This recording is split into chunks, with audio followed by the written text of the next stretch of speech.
Since now you know what plant physiology is, so the next question is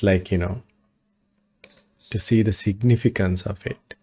And as I mentioned in at the very beginning, the plants are important for our survival. So therefore, I think it is very important that we look at what is the situation out there, both locally as well as globally. To start with, so we need to think of one word. So that is something all of us think at least 10 15 times per day. So that is hunger. When you think about the both global and local situation, so there's a huge issue.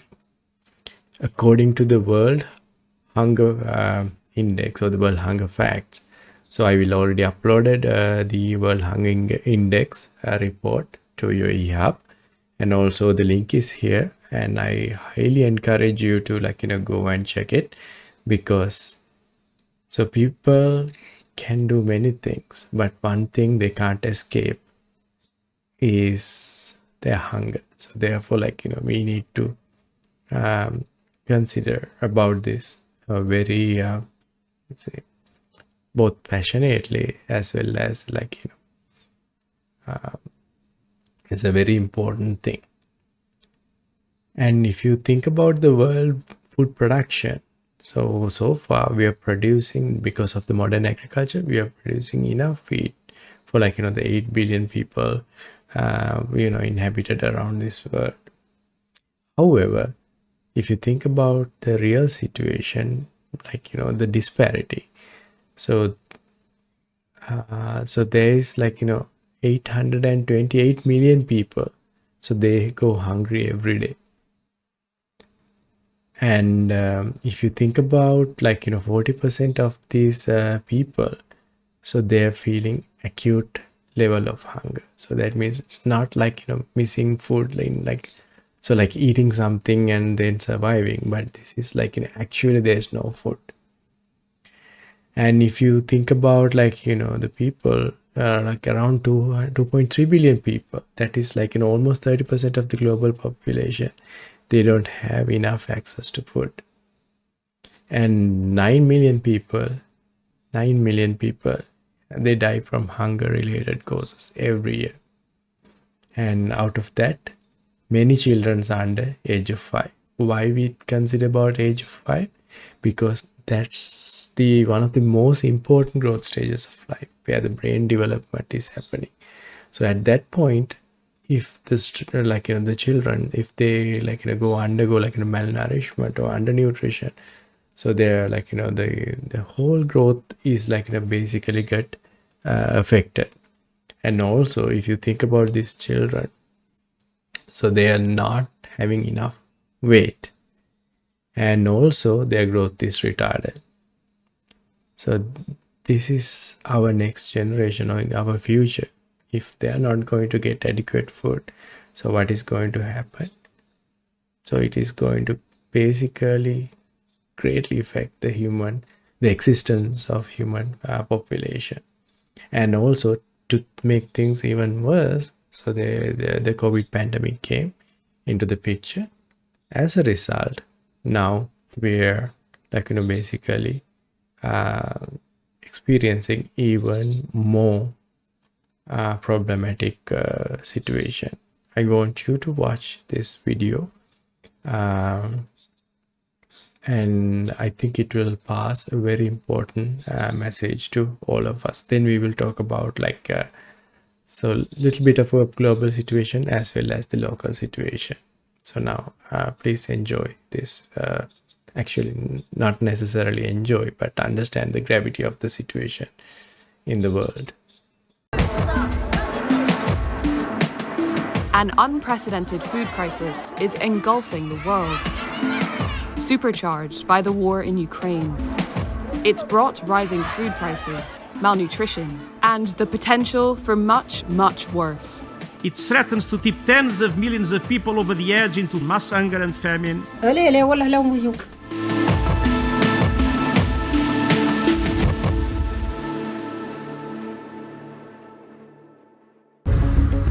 Until recently, global hunger was in decline. But since 2014, it's been rising. Over the past 2 years, the number of people without regular access to food has more than doubled. Some 800 million people already go to bed hungry every night. And now, the world's food system has been hit with a perfect storm. 2022 was already looking like a terrible year for global hunger, as COVID still continued to grip some parts of the food supply chain worldwide. You had a series of bad harvests in recent years because of climate change. This all disrupted food production. Those two shocks, climate change and the pandemic, have meant that, according to one estimate, global supply of wheat, one of the world's most important carbohydrates, has fallen for the first time in 4 years. And then the war happened. Ukraine's food exports all but stopped, trapping around 25 million tons of corn and wheat inside the country, equivalent to the annual consumption of all of the world's least developed economies. Ukraine's food exports are hugely important to the global food supply. It's a big powerhouse in terms of grain production. It's one of the world breadbaskets. And with that breadbasket off the market, prices rocketed. Imagine if you were buying your food from Ukraine, and now let's say you need to go to Canada or Australia or Argentina. That means that you will have to pay more because of extra freight, and you will have to pay more in time because it will take you longer, and you will pass these costs to the consumer. And other shocks have made the crisis worse. We are in uncharted territory because not only do we have a food crisis with multiple causes, but also this is coming on top of an energy crisis and also a fertilizer crisis. Farms run on fuel and fertilizer. As prices of both have risen, farmers' profit margins have been squeezed. And if they're forced to cut back on fertilizer because it's too expensive or unavailable, their yields will fall even more, at the worst possible time. That will impact the production of major commodities for the next year. And then we are looking at an availability crisis. Imagine what that would do to food prices. It's a vicious cycle with potentially catastrophic consequences. And nowhere on Earth is immune. In America, rising food and energy costs have helped push inflation to its highest levels since 1981. Food prices in Britain are rising at a rate not seen for 13 years. And in poorer countries, things are even worse. جعت ما لا ولا جعت لا سميد لا زيت لا سكر لا تاخذ دبوسه زيت تقولي اندراش اخذت. For Suad, the food crisis has already hit home. She's been selling hobstabuna, a traditional Tunisian bread made with semolina, for the last 35 years. Now, the cost of her ingredients are going up, and customers are buying less, leaving her with less money to feed her family. صعبت مشي الزيت غلي السميد غلي اللي كان يخفي 5 و6 ولا يخفي خبزتين ولا 3 تقطع السميد حبسه على صغاره وعلى دار يصرف. Tunisia usually imports about 42% of its wheat from Ukraine and relies on it for sunflower oil, another crucial commodity. With those imports gone, Tunisia has struggled to find other suppliers it can afford, meaning shortages for people like Suad. قبل أسهل في كل شيء وكل شيء خير موجود وكل شيء لا تلقى الواحد تو يمشي يدخل داره ما تلقاش حتى مغرفة زيت. In Tunisia, hunger is turning to anger. As food disappears from shelves, there's a risk Tunisians could lose patience with their government. I'm really concerned about how this crisis can stoke civil unrest. In 2008, we saw riots in upwards of 40 countries. In 2011, we saw riots, but also the start of the Arab Spring. Today, we are looking at something which we haven't seen before. While the Tunisian revolution in 2011 wasn't caused by higher food prices, some believe it was a contributing factor. And it's not just in Tunisia, where hunger looks set to cause problems for governments. De que haya familias que hoy no puedan poner un plato de comida digno en su mesa. The Economist's modelling suggests that many countries could see a doubling of the number of serious outbreaks of unrest over the next year. And it wouldn't just be anger driving this unrest, but a genuine fear of going hungry. Households in sub-Saharan Africa already spend up to 40% of their income feeding themselves. A rise in prices means millions won't be able to afford to eat. In many, many cases, their best day is like our worst day. Imagine if you are spending 50% of your income just on food. How much space do you have for anything else? And then the prices of two things which really, really matter, meaning your food and your fuel, they go up. Governments are tapped out. There are no safety nets. Those that do have supplies have been turning inwards. There are a number of fixes that countries are turning to. One of the unfortunate ones is protectionism. That is to say, export controls and stockpiling. Following severe heat waves earlier this year, India banned wheat exports. In total, 23 countries now have severe restrictions on food exports. The thing is, they might be doing themselves more harm than good. Time and again, it has been proven that it doesn't help inside the country, which puts the export ban, it doesn't help outside the country. Export bans can make a price problem worse. Farmers may hoard their products until the ban is lifted, or they might even switch to another crop. That would reduce domestic supply further and push prices up. Whilst you can sympathize with these countries that are doing this, the result is potentially much higher prices for everyone else. That means the challenge faced by some of the world's poorest countries could grow even further.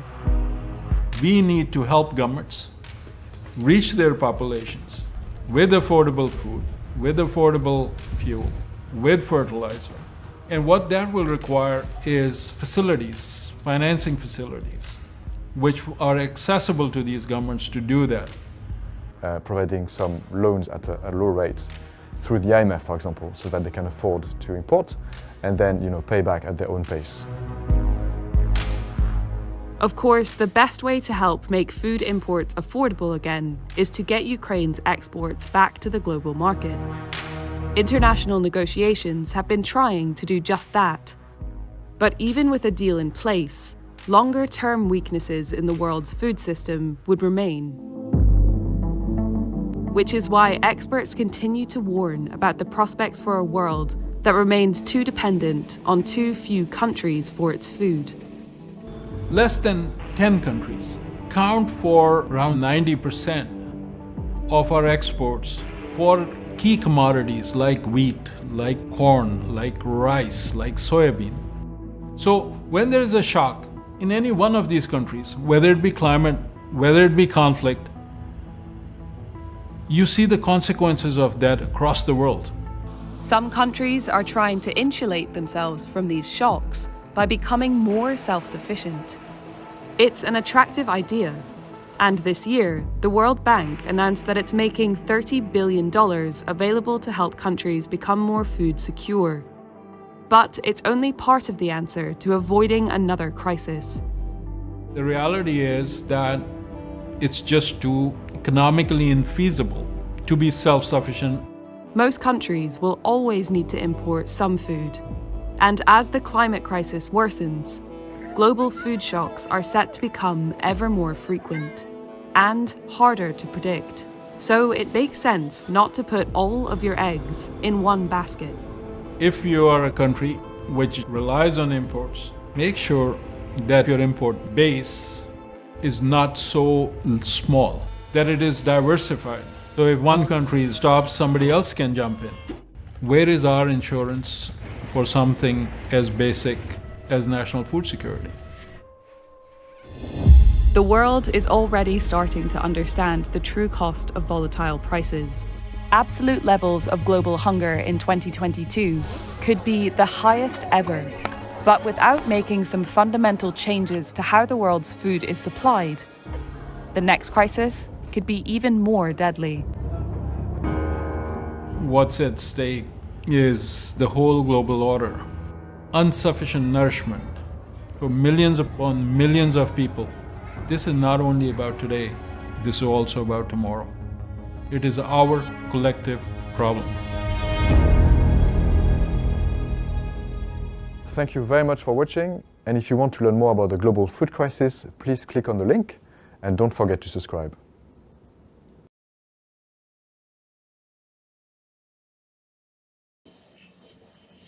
I hope the video gave you good overview of what is the situation at a global scale.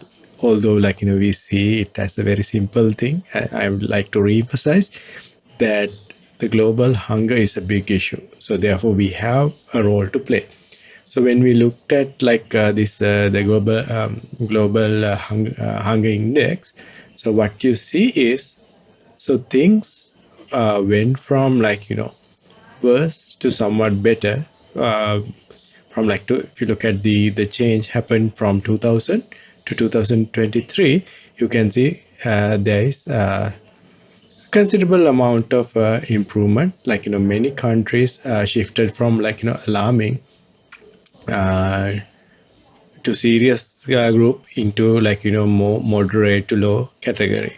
So I mean that's a good thing, but still there's a lot of things to consider, and so you need to consider these other facts as well. Even though if you take the whole society as society as a whole, so there may be very well off people, and then in other end you have extremely poor people. That is true for Sri Lanka, even for India. And if you search global hunger index and then India, so the Indian people got really offended when this report came out, and they were not happy. But actually they are not looking at the real picture. I mean, pride is something, but hunger basically trump, or trump the pride. So therefore it is important for us to move forward. And so if you look at the region wise, you can see here all the green ones, they have very low level of the hunger compared to the ones in orange color.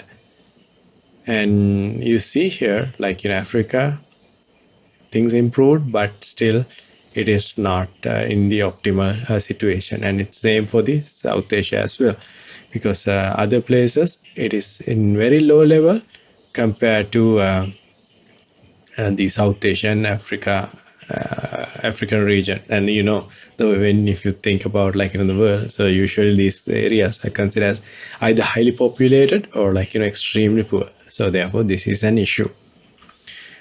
And if you jump to Sri Lankan situation, so you can see, so among many indicators, Sri Lanka is basically in top categories when it comes to the child wasting.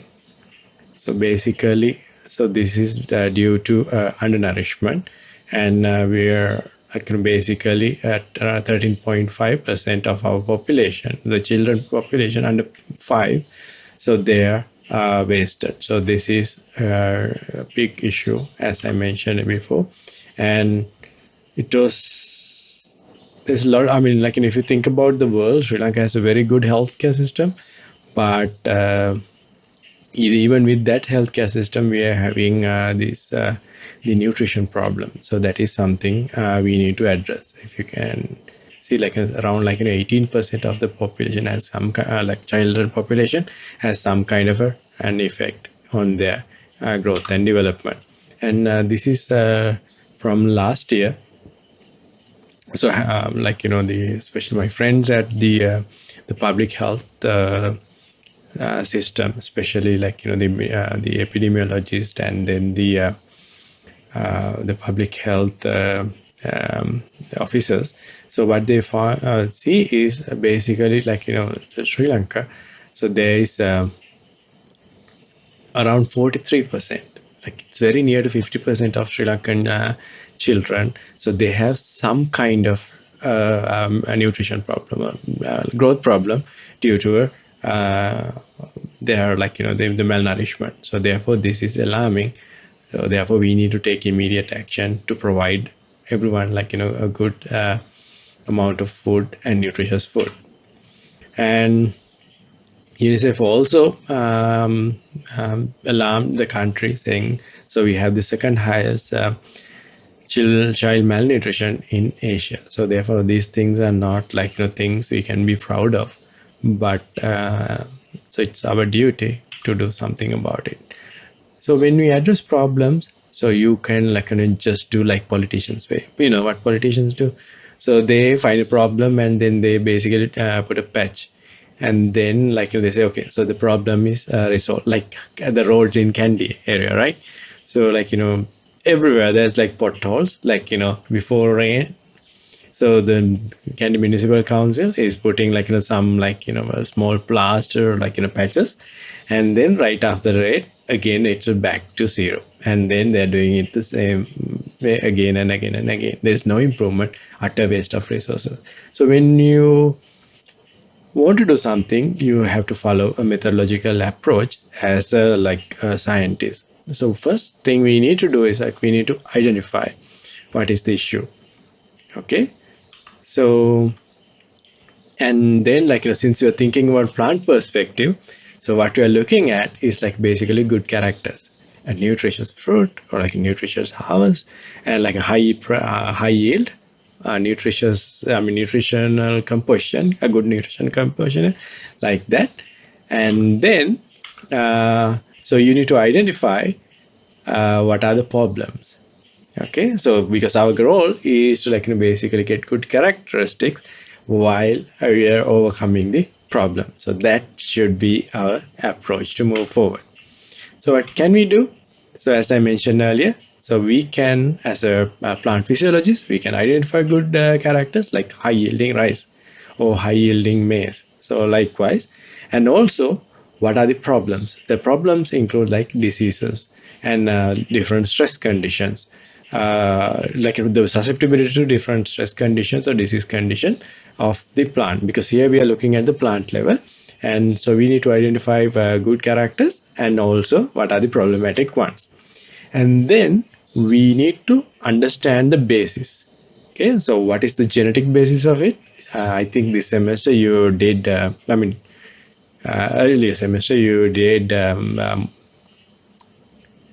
genetics course, and therefore you are like an expert in genetics, and so whatever we see is controlled by both the genetics as well as the environment. So therefore we need to know the genetic component as well, and also the anatomy and physiology. So we need to have a very solid comprehensive understanding about our plant or our crop.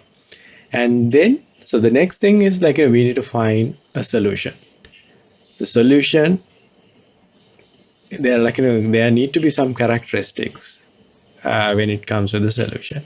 Anybody can give a solution, but the thing is, you need to think whether it's feasible and whether it's sustainable. Because Sri Lanka, so we are notorious for finding solution, but most of the solutions either not feasible or sustainable. So therefore, again, we are going back to the problem. So once we have all these things satisfied, so then we can move forward and apply it and then get whatever our desired outcome. So this is the approach as a scientist we need to follow in order to get a good and a successful solution to our problems, and then to apply it. So let's take a moment to think what we eat and whatever the crops we are growing today. So how we basically reach this point, because we never think about how things we eat, things we use came into our picture. So it's our father, grandfather, great grandfather, natta panatta kitta kirigutta mutta. Likewise, or it's even go before their time. So that is something we never try to think and comprehend. So it's a very important thing we need to think, because nowadays the whole social media as well as the news channels and everything is plugged with a lot of misinformation and disinformation. So that is one of the major dangers to the current society. I think after the COVID pandemic, we experienced that really well. Those people people who started drinking Dhammika Paniya, and then some especially some guys, even from your batch, I guess, so afraid of losing fertility because of the COVID vaccine. And then the moment the countries impose there's vaccines card need, then all this yakaput to went running to get the vaccine. So likewise, so there was there's no lot of unfounded crazy things traveling around. So let's think how our ancestors brought whatever things we have with us today. So the best example is corn or maize.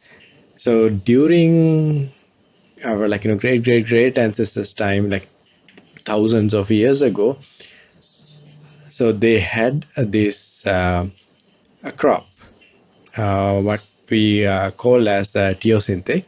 The teosinte is ancient form of corn. So what happens was our ancestors, so remember they were hunter gatherers. So when they were going around and around and around, so they found this there's a plant, and then it had this tiny seed, and you can see the size of the seed here, and I will show you another picture as well. So what they found out is oh, this it has a fruit, and then there's okay, so we can eat it, but then they try to eat it, you have no idea how hard it is. So basically I'm pretty sure some of our ancestors lost their teeth just trying to eat it. So then they had to either burn it or using a stone to break it and eat the things inside. So that was corn during their time. So what happened? So our ancestors, they were very good architects, and they're very good genetic engineers. What they did is basically, so they brought these seeds to their caves, and then they started growing them. And then sometimes they noticed some of these seeds, the seed coat, it was not that strong. So then they categorically picked those seeds, and then they started growing. So what they did is basically they were selecting good characters. So you had this very hard one where you can't even bite, and then then it, so with the years of selection and growing, so they came up with what we eat, the modern corn. And to give you a good comparison, so here you have teosinte seed. As you can see here, you can't basically eat this one unless if you want to keep your teeth, so you better not bite it. So once you take the outer coat out, so this is the actual size of the seed that was inside the teosinte. And then on your right hand side, you have the modern corn. This is without removing anything. See where we were and where we are right now. So what our ancestors did is basically they did a genetic purification to get their desired characters. So now people are so afraid of genetically modified food, and we are freaking out. No, we are not going to eat all these genes. But in reality, so our ancestors, they were actually like, they started this doing this genome engineering. So because they were like, basically changing genetic composition. And even if you think about yourself, if you're single, like, let's say you're looking for a girlfriend or boyfriend, so you look for like, special characters, like maybe height, maybe a full head of hair, or like, something. And then, so basically you're selecting one, and then like, you're basically mixing your gene pool with their gene pools, and then your children is going to be a genetically modified one, right? So that is the ground reality. So therefore, I mean, there's a lot of misinformation traveling around. And if you're really interested in reading how corn was like, domesticated, and like, how it acquired different characters from different forms, so there's a very nice paper. I will upload it to eHub. It's just like, optional reading. If you're interested, feel free to read it, and I'm pretty sure you will find it very, very interesting, because studying domestication is a very, very interesting and fun thing to do. And remember, the whatever that you're seeing, the old version, the natural, so-called natural corn was like this. Okay, so the size was around 19 millimeter, the whole cob, not just like, one seed, 19 millimeter, and like less than like, 2 centimeters, and they were like, taste like dry raw potato. I mean, how many of you like to eat dry raw potato? And so assume like, if you're a naturalist and like, I need all natural, so you can go and eat them, and then like, I don't know how long you're going to do it. So after you realize how shitty it is. Okay, so it had only 5 to 10 very hard kernels, and around the world there were like, only 8 known varieties. And you can see it was only restricted to the Central America. And then like, this is their composition. And now, so with years of around 10,000 years of domestication, what we have is around, it's 190 millimeters, 10 times bigger, and it's very easy to peel, and there are like, more than 200 different varieties. And you can see it's like 25-fold increase. Now it is grown all over the world. And then you can also see that it's 6.6% sugars compared to 1.9% sugar it had. So that means it's 3% sweeter and less juicy. And also it is rich in starch. So this is what happened. So this is what our ancestors did. See, so they were better than us. At least probably they didn't have the social media to get like, spoiled and like, pay twice more to eat like, the same kind of thing. And if you think about another genetically modified organism, so it is, I mean, think about your dog. If you like dogs, I like cats, but if you like dogs, I mean, I mind dog. So basically the common ancestor for gray wolf, for the dogs we have is a gray wolf. So our good old caveman ancestors, so they basically domesticated it, and then this, from this strong one to little puppy like ones, and chihuahuas. And so this is how they modified the gray wolf genes in order to get what we require. So now you have different way to think about things you see around us, and correct people those are saying unscientific things. And so more examples. And so this is the old world banana. And sorry, I don't know whether there's a Tamil idiom for this, but in Sinhala you have this Atikehel Kapu Ugudua Wage. So I mean, now you realize why Atikehel Kapu Ugudua. So basically the this old banana, so they have a lot of seeds. So therefore what you're going to happen is, if you eat this old banana maybe there's a chance you'll get constipated for the rest of the day.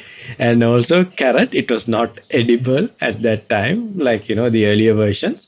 And then because of the selection and the continuous selection, so they become what we eat right now. This is watermelon. So the good old days, watermelon, it had this appearance. So this is from the Renaissance painting, as you can see there. So this is the actual shape of the watermelon compared to the juicy watermelon we have. So therefore, so those are the things that happen during the domestication process.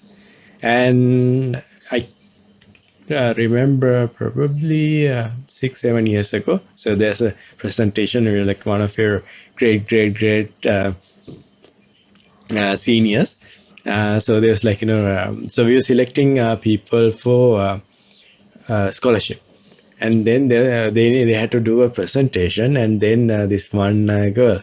So now she's in Canada. She's doing really well, and she's doing good science compared to those days. And she came and did a presentation, and what she did is she put one side sprinklers, the other side this wild buffaloes. And then she was saying this modern agriculture destroyed our traditional farming system. And so now we are in a great what do you call now we're facing a great problem, or this everything is destroyed or something like that. And then because of the green revolution, so then I asked her, because there's a question and answer session. So I asked her what is green revolution? And she had no damn clue. This is the reality. Okay, so green revolution is something happened in 1960s where so it saved billions of people, because the father of green revolution, Dr. Bolog, so he was living in Mexico, and then he's trying to feed help scientists to the Mexican scientists to develop plants in order to provide enough nutrition to the Mexicans living there. So that's where it started. He's not just AC room scientist, but rather he was real field scientist. So he really cared about the hunger. And then so they basically came up with this green revolution, where basically they selected a plant architecture that can give a higher yield. Because if you take rice, there's a rice green revolution as well, but Sri Lankan rice varieties. So the Sri Lankan rice revolution, not green revolution, happened way before the green revolution, this green revolution. So therefore, people, you can't even say, okay, so the green revolution is behind all these things happening in Sri Lanka. So green revolution is a very scientific thing. But they did is think about rice. So the traditional rice, they are very tall, right? So what happened when it's very tall, if there's a rain, so they are going to lodge.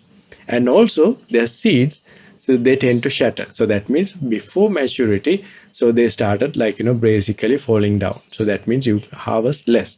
And so those two characters are very detrimental for the ultimate yield increase. So what they did is they selected a short plant architecture. So therefore the column is very strong, and also not shattering type seed. So that way, so these seeds will stay in the leaves for a long period of time. And also they selected these ones with very high response to fertilizer, because if you provide external nitrogen, so they will partitioning it to the yield. So that way you can increase the yield by 4-5 fold. So therefore the yield went from 1 metric ton to 5, and then the potential is around 10 metric ton. So therefore, that was the idea behind the green revolution. And as you can see here, so the wild type crop, so they are not very responsive to nitrogen supplementation. And so everything, I mean, then they selected this plant type. So it was a very, very simple thing happening inside the plant. What was, I mean, they selected a mutant, a gibberellic acid mutant. So that way, remember, gibberellic acid is involving the elongation of plant. So this mutant contains, like, this short architecture. And when you put nitrogen, the more the nitrogen you put, like, there's a relatively high yield, okay, compared to the old type.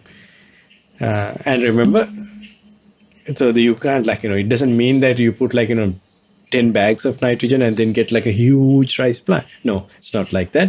So there's a potential. So that is that's the maximum you are going to get.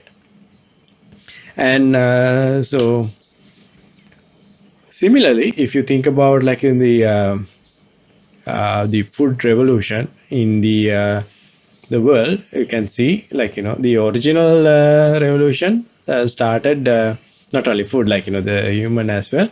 So the artificial selection, or the breeding, artificial selection started in like 30,000 BCE before Christ. And then, like, that's how you have your dogs. And then in around 7800, so there's, like, first evidence for, like, artificially selected crops. And then in 1973, genetic engineering started. And then the first animal was created in 1974, that was mice. And also because regulations and then the science goes hand in hand in 1975. So they basically set a set of, like, guidelines for the genetic engineering experiments. And then so, like, flavor saver tomatoes was introduced, but before that, FDA approved humulin. So that's the first pharmaceutical produced using genetic engineering, and then flavor saver. And also it's followed by production of many things. And in 2000, golden rice was introduced. That's the first version. And there was, like, one scientist from there worked at our department as well, but he left the department because all these issues. But, like, and now there's a second generation. But the Philippines, like, they had a good yield and everything because it contains vitamin E. It's good for, like, the people who are facing thalassemia. So there's, like, so millions of people suffering from it. But a couple of months back,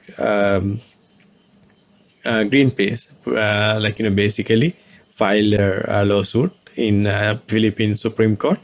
As a result, now golden rice is banned again. So this is what happens. I mean, I love environment, and, like, I'm also an environmentalist, but I'm not an extremist. So therefore, like, the conservation of environment should go in hand with the science. Otherwise, it is not going to work. If you're blind, so then that will be it.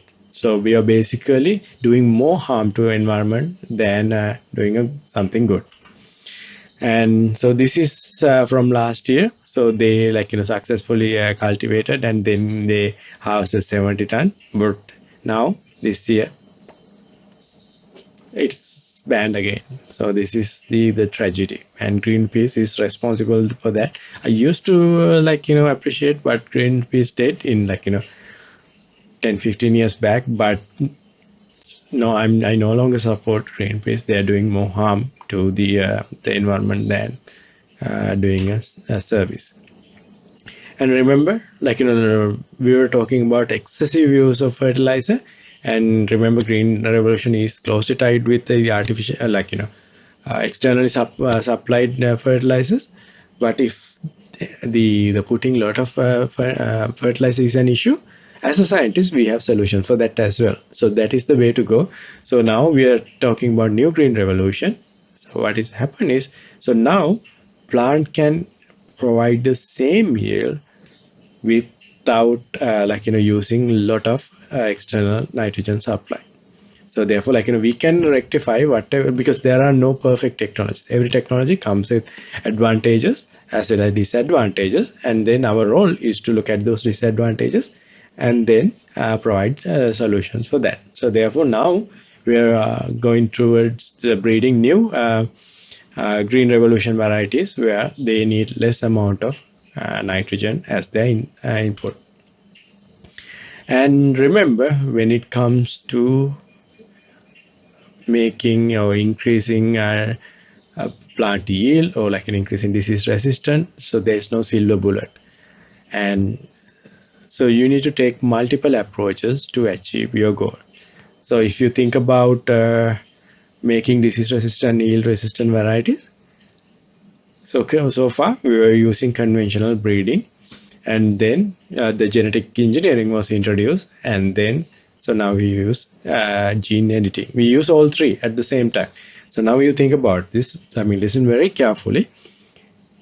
So when you do conventional breeding, what do? So you pick a plant with good characters and then one with susceptible phenotype, and then you do pollination. And then you basically screen, and you have no idea what kind of genetic material exchange between these two plants. Okay. And when it comes to the genetic engineering, what we do? So basically we know the sequence of their genome, and then we pick a gene with very essential character from same species or closely related species, and then we put them there. And then what happens? We know where that gene is located because we sequence to find out where the exact location of that gene. So therefore, compared to conventional one, you have no idea, and then the genetic engineering one, you know exactly where it is located. Okay, so and then the conventional one, there can be like 1,000 genes exchange because we don't know for sure. And then genetic engineering, we are just putting one, and still people are so scared of it and doesn't make any sense. Okay, so if you think it's a problem, we have another solution. So now we use gene editing. What you do with gene editing, you basically you're changing the endogenous genes. We are not putting any gene inside, so we basically correct where the mistakes are. Because if you compare the resistant variety as well as susceptible variety, you will see there's one gene, so there's nucleotide chain, let's say A to T, and then that is going to basically respond to disease really well. So now with gene editing, what you do is without putting anything there, so you are basically replacing the T it had with an A, so that way it will become resistant those diseases. We can basically correct whatever the mistakes, and also we can basically silence genes that makes the plant susceptible for different diseases. So therefore, so you don't need to put anything from outside. And still, okay, so there's a lot of opposition. Now I want you to take the initiative and let the people know, as a scientist, so these things are very scientific and they are getting tested so they go through a lot of regulatory procedures compared to conventional breeding.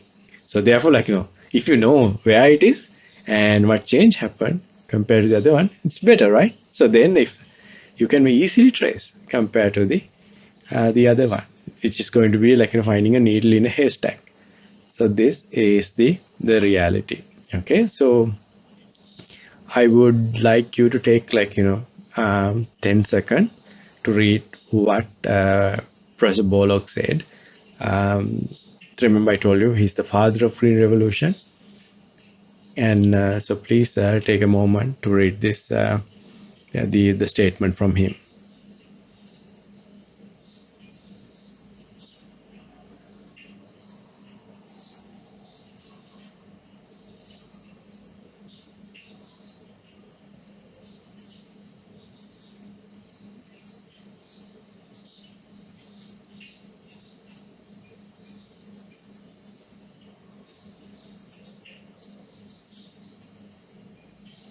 Okay, so I hope you had enough time to read it.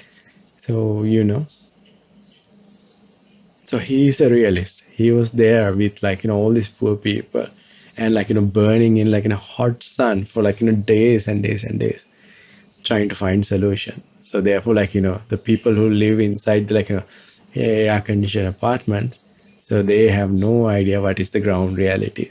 So this is the tragic thing that is happening even right now. It's like 10 times more serious now. Okay, so therefore, and so one, like, a couple of final slides. Remember, so we are so fond of organic agriculture, we went for 100%. But if you look very carefully, so the organic agriculture is not chemical free agriculture, because the moment you hear, like, organic agriculture, oh, there are no chemicals. Remember, we are made out of chemicals. Okay, all of us. If you can find something without chemicals, so please show me. I mean, you can win a Nobel Prize. I'm pretty sure, without any issue, because everything is made out of chemicals. That's the first thing. And the second thing is, like, these all these agrochemicals we are talking about.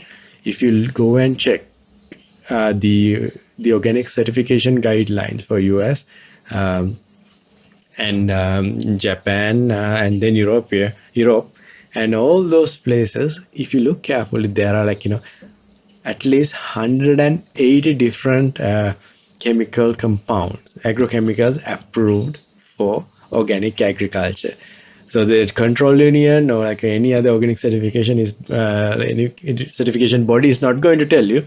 But if you go and check there, like, basically the handbook, so there are, like, more than 180 chemicals, agrochemicals approved for organic agriculture, from chlorine to from Bt toxin to like copper sulfate and everything. So therefore, like, it is like, all marketing hype. So, and you're paying 2 times more, but at the same time, so there contains, like, so a lot of the things you thought they're not putting there. So therefore, so think twice and then get yourself educated what actually it is, whether it's a marketing scam or it's a, like, real intention. I mean, real good business, and they're earning millions. If you look at the this all this and like, because so we tend to say, okay, so it's a bahujatika who allow, like, multinational companies controlling traditional agriculture, the conventional agriculture. But in reality, the organic agriculture is controlled by, like, even billionaire multinational corporations. So therefore, like, what are we talking about? So this is the reality of this marketing scam. So therefore, so think twice, and then, like, it's okay to eat organic food, but make sure what it means by, like, organic, and why the false marketing is damaging our whole agricultural system.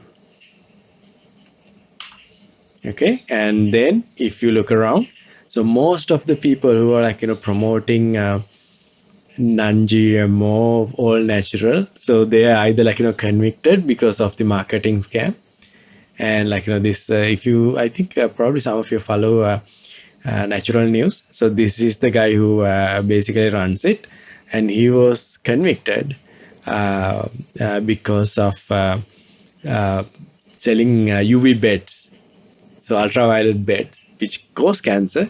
And then he was saying, it's a natural treatment. And then, like, the actress Gwyneth Paltrow, so she has a product called Goop. So I'm not going to tell you what it is, but if you are interested, I can go ahead and Google and find out. So all these natural things, and also you might came across this the label non-GMO project, and there, so you basically say, okay, there is no GMO. But if you go and check the fine print, so it says, like, the label one can contain up to 5% of genetically modified food. So therefore, like, what are you talking about? And also imagine, so you have a non-GMO certified Himalayan pink salt, and salt is sodium chloride, right? So then how come it's like non-GMO? How you can genetically modified salt? Does it make sense? No, it's all marketing. So therefore, so think very carefully before you buy it. So because social media can fool you a very big time. Okay. And so we always think nature is safe, everything natural is safe, and see what is happening there. And also, like most of the organically certified or even like regular coconut products, so they contain aflatoxin, and so the aflatoxin is a natural product. So can you go and eat like a bottle of aflatoxin? So, and because it's natural, right? So natural is good. Why not aflatoxin? Okay, so this is the thing. And also there are a lot of people who were like spreading this misinformation, and probably some of your like tuition masters as well. And so you have like foreign ones as well as local ones. So all this fake misinformation is damaging our society, because we need to go for like science-based society. That is how we can move forward. But unfortunately, the opposite is happening, especially because of the misuse of social media. So because people try to become influencers by spreading fear, what we call as fear mongering. You're selling fear. So that is like one of the easiest thing you can sell. And because of that, see what happened. So we became an international joke even for now. So people like make jokes because of our crazy moves, especially this organic move made by the politicians, as well as those pundits behind those politicians. So they say like even couple of them are with us, and then so they are now, no, they're doing fine, but the whole country suffered a big time because of these people who are like trying to earn easy fame. So therefore, be careful if you become a politician, especially be careful with these kind of fake pundits. Okay, so to to conclude things, so because of the introduction of technology, so we have reduced the use of the water, and also the use of pesticides, and also a lot of greenhouse emission. So therefore, so all these things are good for our environment, as well as the sustainability of agriculture. So therefore, so we need to think very carefully and think scientifically and make our decisions. And also, so this help to remember that shift you saw from 2000 to 2023. So this science and modern and biotech agriculture helped to reduce the poverty level around the world. Okay, so and also we always say, okay, so these kind of technologies will reduce the diversity, but in reality we can reintroduce the diversity. This is one example, because right now we have a couple of tomato shapes, but good old days there were many forms. So now, studying this old world tomato and then the new world tomato, we know what are the changes we lost during the evolution, and those we can easily, without changing any gene, we can introduce by using especially genome editing, by modifying the gene promoters. So therefore, we can use this technology in order to bring back the diversity. Okay, so finally, as a scientist, you and me, all of us as scientists, our responsibility is to follow the evidence and then not fall into the emotion trap, and always inquire. Don't believe anything you see in a social media or no news without doing a proper inquiry. Otherwise, you will be in trouble. And also make sure whatever the source this news coming in from is credible. So this is what we call as fact check. So double check whether these are true information.